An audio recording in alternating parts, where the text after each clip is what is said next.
Car registration కోసం RTO కార్యాలయానికి cinema hero Nagarjuna. Hyderabad Nivas news. కొత్త కారు రిజిస్ట్రేషన్ కొరకే ఖైరతాబాద్ ఆర్టీఓ కార్యాలయంలో hero Nagarjuna TG9 GT R4874 గల వాహనాన్ని రిజిస్ట్రేషన్ సంబంధించిన ప్రక్రియ పూర్తి చేసుకుని వెళ్లిన హీరో నాగార్జున.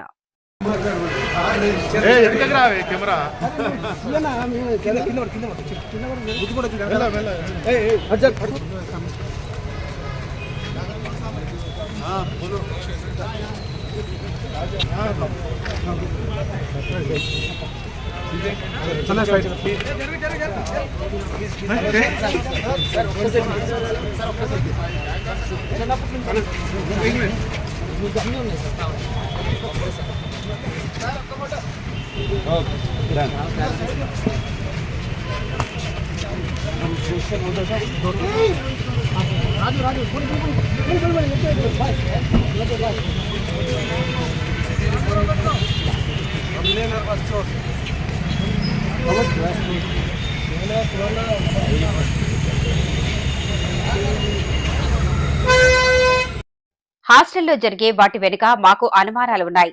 వాటిని ఆధారాలతో బయట పెడతాము. మంత్రి సీతక్క. హైదరాబాద్ నివాస్ న్యూస్. హాస్టల్లో ఉన్న వాళ్లతో లింకులు పెట్టుకుని ఏమేం చేస్తున్నారో కూడా త్వరలో బయట పెడతాము. అలాంటి కుట్రలకు తెరలేపిన అధికారుల మీద కూడా క్రిమినల్ కేసులు పెట్టి ఉద్యోగం నుండి తొలగిస్తాము. మంత్రి సీతక్క. ఈ హాస్టళ్లలో జరిగే వాటి వెనుక కుట్రలు కూడా మేము తొందరలోనే బయట పెడతాం. ఖచ్చితంగా కొంతమంది హాస్టళ్లలో ఉండేటువంటి వాళ్లతో కూడా కొన్ని లింక్స్ పెట్టుకొని అవన్నీ ఏమేమి జరుగుతున్నాయో అవన్నీ కూడా బయటికి తీస్తాం. ఆ అధికారులు ఎవరైనా అట్లాంటి వాటి కుట్రలకు తెరలేపితే వాళ్ళ మీద క్రిమినల్ కేసులు పెడతాం. సర్వీస్ నుంచి కూడా రిమూవల్ చేస్తామని కూడా ఈ సందర్భంగా హెచ్చరిక చేస్తాం. అదే చెప్తామంటున్నాం కదా, ఆధారాలతో చెప్తాం. అదే వెనుక రాజకీయ పార్టీ ఉంటారు, ముంగట ఎవరో ఒకరు వాళ్ళ అన్యాయాలు వాళ్ళకి సంబంధించిన మనసు చెప్తాం. మాకు డౌట్స్ ఉన్నాయి. ఈ హాస్టల్స్ లలో జరిగే వాటి మీద మాకు డౌట్స్ ఉన్నాయి కాబట్టి మేము వాటితో వివరంగా చెప్తాం. మాడుగుల ఫణీంద్ర శర్మ గారు రచించిన దుర్గా మల్లేశ్వరి అమ్మవారి దివ్య పుస్తకాలను బహుకరించిన ఆలయో మరియు deputy collector K S Ramarao.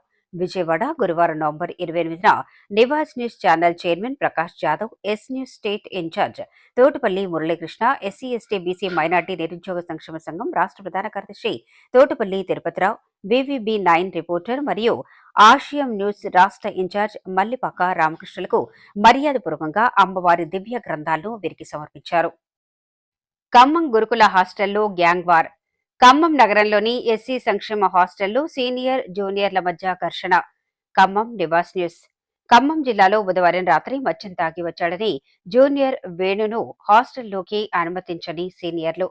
Venu సీనియర్ల మధ్య వాగ్వివాదం. వేణుపై కర్రలతో దాడి చేసిన సీనియర్లు.